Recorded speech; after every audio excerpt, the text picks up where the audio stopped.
Good morning, and thanks to everybody for being here today. We're pleased to be back here in Springfield just 2 days after the election. Juliana and I have said throughout the campaign that we wanted to hit the ground running and make sure that we've got a diverse and inclusive transition effort. And today we're here to announce the creation of our first transition working committee. And so for that announcement, I want to turn it over to Juliana, who, as you know, is the chair of our transition and, of course, is the Lieutenant Governor-elect. Juliana? Thank you, JB. Good morning, everyone. I am very excited to get to work, and we are not wasting any time. As JB mentioned, we are announcing the first of many transition working committees. JB and I know that creating a balanced budget for the state of Illinois is our top priority, and it is absolutely vital for growing in our economy and getting the state back on track for working families. That is why today we are announcing our Budget and Government Innovation Working Committee. This is a critically important committee which will examine our current state budget and the challenges that we must confront head-on. Additionally, they will be tasked with identifying potential solutions for creating a forward-looking budget. JB and I are proud to announce that former State Comptroller Dan Hynes has agreed to chair this committee. And Dan, would you like to say a few words? Thank you, Juliana. Thank you to JB and Juliana for bestowing the honor upon me to work on this important committee. The budget is going to be not only the top priority, but it's going to impact everything our new governor is going to try to accomplish. Solving this budget crisis, which we all are very familiar with, and we don't need to belabor the point about how severe it is, but with $8 billion in unpaid bills and pension liabilities and other financial problems that impact how we deliver services, it's going to take a group effort, and it's going to take creative thinking to really set the state back on the correct financial path. It's going to take an honest and accurate assessment about the depth and scope of the financial problems. It's going to take a transparent and open and collaborative process of passing a budget, implementing a budget with the General Assembly. But most importantly, it's going to take innovation and ideas. No one has a monopoly on good ideas. We are going to be seeking the perspective and viewpoints and solutions from all parts of this state. And that's what this committee is about today. With us today and on this committee is a diverse set of viewpoints from all over the state, from business and labor, from downstate and upstate, from Democrats and Republicans. And we're going to be working together over the coming months and into the new administration to address these financial challenges. So with that, I'll just welcome and thank all the members of this working group who are going to be putting a lot of time and energy into working with us. First, State Senator Andy Minar, who is here with us today. Congratulations on your re-election, and thank you, Andy, for joining us. State Senator Toy Hutchinson and State Representative Greg Harris, who could not be here, but have been key players in working on budget issues in Springfield over many years. Ralph Martiri from the Center of Tax and Budget Accountability, Lawrence Massall from the Civic Federation, Carol Brown, Budget Director for the City of Chicago, Kurt Summers, the Treasurer of the City of Chicago, who's with us today, Dan Montgomery, the President of the Illinois Federation of Teachers, who's here with us today, former State Senate Leader Christine Radonio, who I had the pleasure of talking with yesterday, and is not only just a great leader, but somebody who has always shown the spirit of bipartisanship. Pat Devaney, the President of the Associated Firefighters of Illinois. Michael Sachs, Vice Chair of World Business Chicago, who's here with us today. Thank you, Michael. Leslie Scrow from the Springfield Park Board, President of the Park Board. Leslie's with us, and thank you for being here. Mayor of Decatur, Julie Moore Wolf, who joined us here today and is doing a great job leading the city of Decatur. The Mayor of Rockford, Tom McNamara, who couldn't be here but is going to be working with us with Julie on finding ways to minimize the impact of state budget problems on the cities throughout Illinois. Jessica Basham, Chief of Staff for Illinois Speaker Mike Madigan, and Kristen Richards, the Chief of Staff to Illinois Senate President John Cullerton. This is the beginning of what is going to be a collaborative and innovative process, and we are going to be leaving here, rolling up our sleeves, and working on finding ways to address these serious fiscal challenges of our state. So with that, I'd like to open it up for questions. Can you clarify what are some of the immediate budget challenges? The comptroller now has said that the state bill backlog could reach $9 billion in the next few coming months. There's an outstanding contract negotiation with AFSCME that needs to take place. What are some of the most pressing priorities in that budget? Can you address those? Well, I'll say that part of this process is going to be identifying and assessing the scope of the problems, but you've talked to two of them which are very obvious. A backlog of bills that has ebbed and flowed in the $8 to $15 billion range, which is not going to go away on its own. The contract negotiations with AFSCME need to take place, and we're going to have to come to a resolution there, and there's going to be some costs associated with that. The pension liabilities that I mentioned. And then just making sure that we are honest and accurate about our revenue assessments and other factors that come into play when you're not only putting a budget together, but implementing it in a way that is going to make sure we deliver services to the people of Illinois. Heard a lot about late fee, quote-unquote late fees, and what it's costing us the backlog of bills. As a former comptroller, any hope for negotiation to whittle those fees down, or is that just locked in through law? That's a great question, and I think that's something we should look very seriously at, making sure that we are being fair to our providers who are being told that they have to wait to be paid, but not unnecessarily paying late penalty fees, both in terms of the amount of time and the rate of interest paid. So I think we should look at that very seriously. J.B., can I ask you a question? Sure. A couple of things. One, how will you utilize this? In other words, people say one more advisory report that's going to sit gathering dust. So when will this working group finish its work? How do you intend to use it? And to what extent have you looked and already made some decisions? Or is everything on the table? Are you going to say there's no sacred cows as we look at this, or are there some cutouts that you've told people we're not going to do X, Y, or Z? There are not limitations on the conversations that will take place for our working committees. I want to make sure you get comment from our chair too, but I'm going to be very much on top of what the committees are doing, listening to them and following along as they're tackling each of the issues.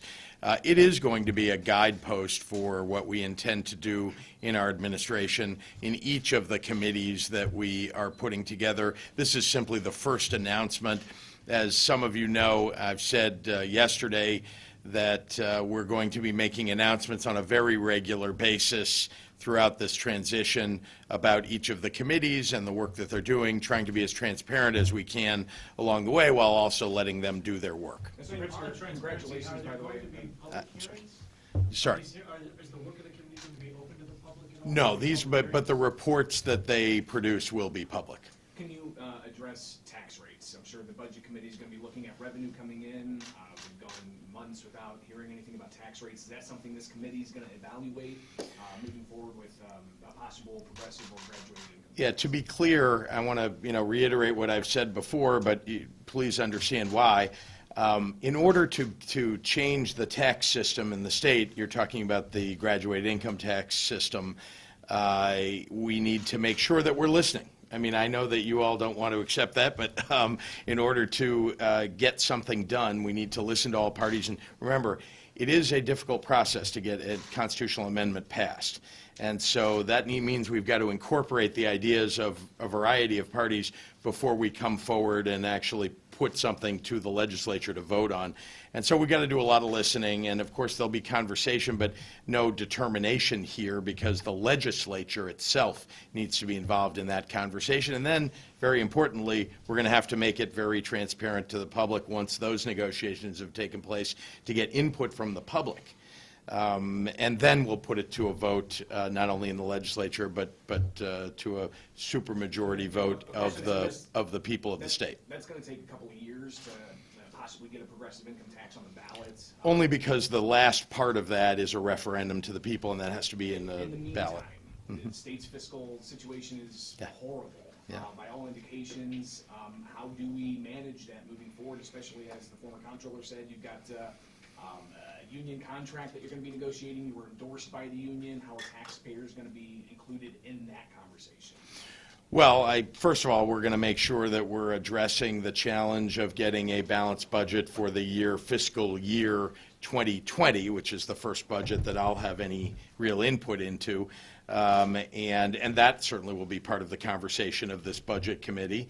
That we're going to have to look at all pieces of the budget. That means expenditures, revenues, and also how can we near-term grow jobs so that we can grow the revenue pie here too. So those are all things that I've talked about during the campaign, and that our committee, which is really an expert committee, is going to help me and advise me on. And just to remind you, our chair, Juliana, is going to be involved in each one of these committees as well. Why is it important to have Mr. Sachs here? Is he representing the private sector at large? I don't know if you want to speak to that, and how do those intersect with government? We have many representatives from all parts of the economy of the state, as well as those who are experts at budgeting and state government.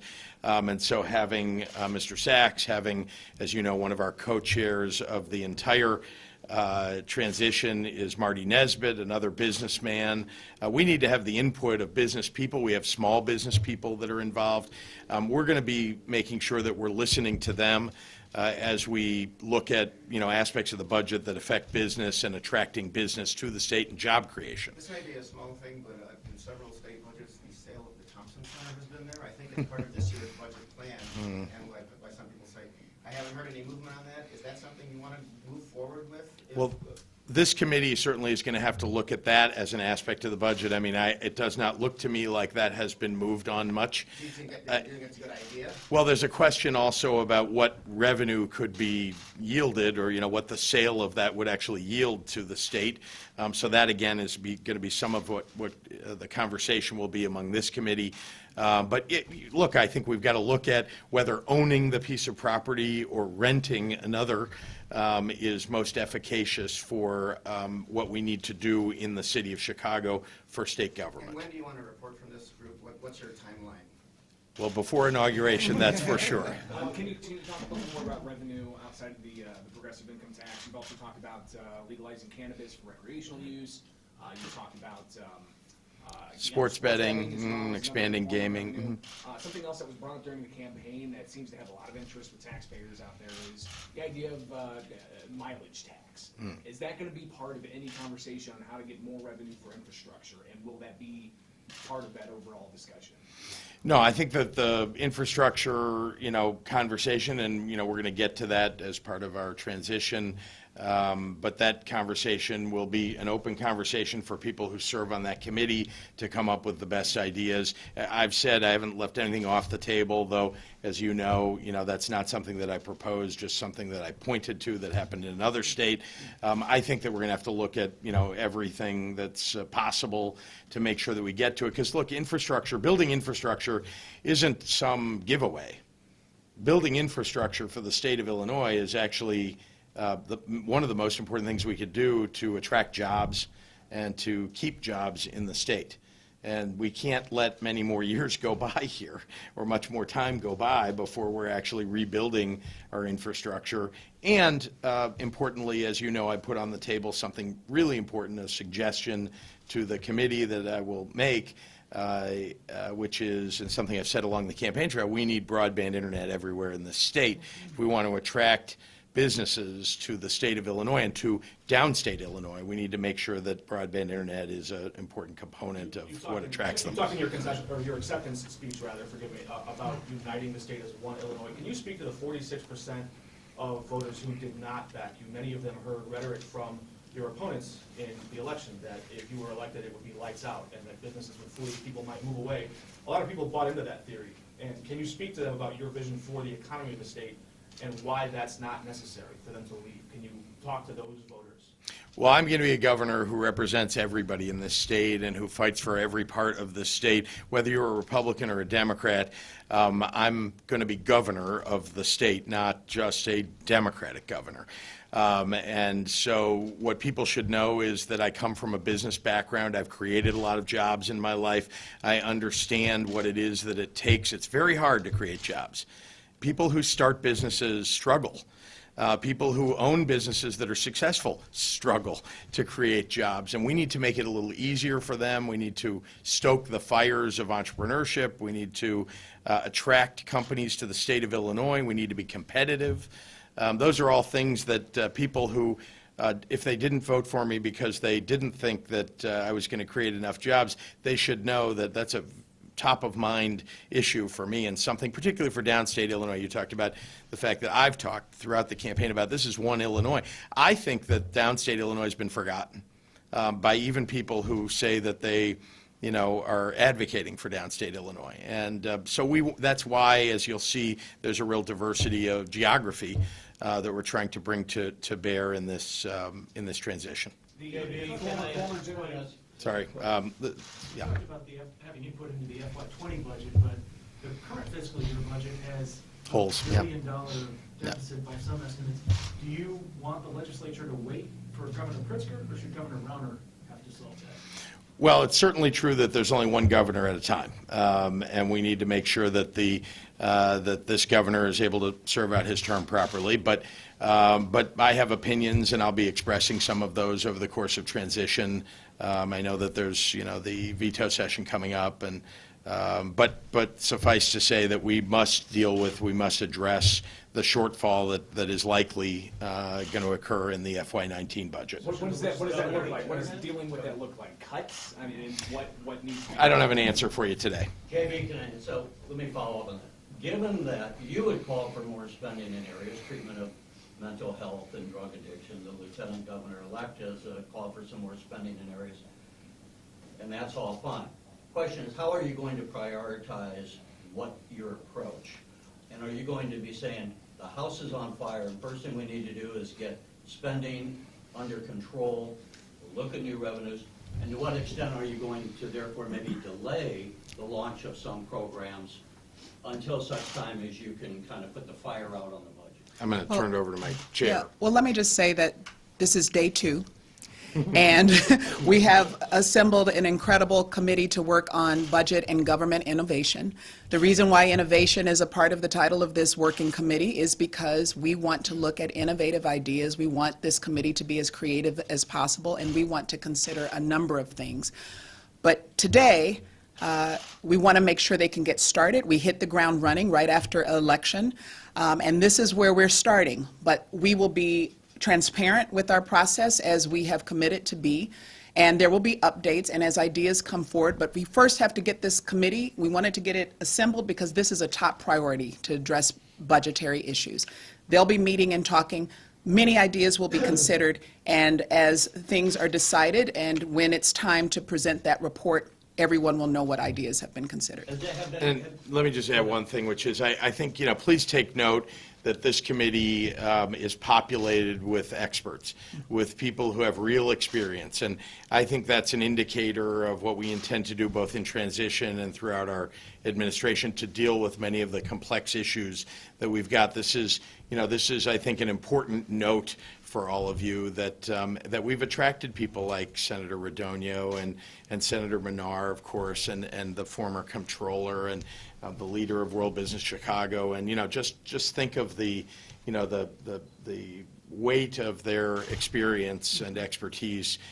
So there are many things that are still to come, many announcements still to come, and important decisions that will be made, but they'll be made based upon the facts and based upon the experience that people have had for many years now in dealing with the budget challenges. What do you say to those who are worried you're going to give away the store to the union in the new contract negotiations?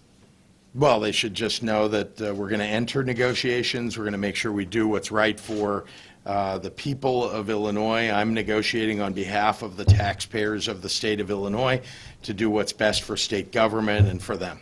I know you have your eyes on Springfield a lot right now, but if I can ask you quickly about something happening in D.C. in the last 24 hours, we've seen the White House publish doctored videos to smear an American journalist and try to change a narrative to block them from access to government. I wonder if on this second day after being elected, would you affirm your commitment to the First Amendment, to the free press, and to providing access to reporters to a transparent government? I want to make sure that all of you know that I find it abhorrent what the White House has done in terms of both the rhetoric and the actions with regard to the press. I think that we need to have leaders who believe in the First Amendment and who are standing up for our journalists, protecting them, and not attacking them. And that's the kind of attitude and administration that we're going to run. And as you know, I've been somebody who's talked to many of you over the course of this campaign in a variety of settings, and I'll continue to do that as governor, and so will Juliana as lieutenant governor. Thank you guys very much. Dan, nice to see you. The bios will also be in the press releases. As a